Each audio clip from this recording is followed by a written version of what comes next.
Good evening from here in London. Just as that closing bell on Wall Street, we did see equities finish in positive territory for the 8th day running now. So this is with the exception of the Nasdaq, which was slightly negative.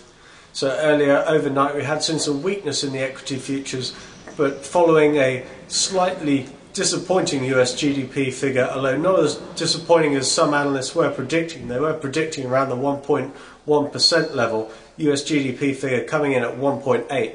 Following this release, equities did rebound and have traded in positive territory since then. Nasdaq also coming off its lows. So over in WTI crude futures, these have been trading in a rather directionless manner during the day. We did see some strength at the pit open. However, we also had some market talk during the afternoon that the CME may possibly raise the margin rates for speculators across the energy market. So in terms of precious metals, these had also been trading in a positive territory, although following this speculation, those also saw some weakness there.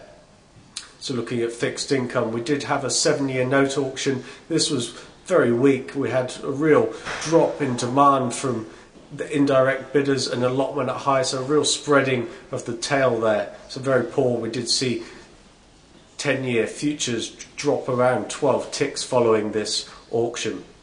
So we have just had earnings from Microsoft, so we did see some good numbers, a real beat on their earnings and also in their revenues. Their stocks are up around 0.8% after market. So that's about it for us for the evening. Wish you a pleasant evening, and we'll see you again tomorrow.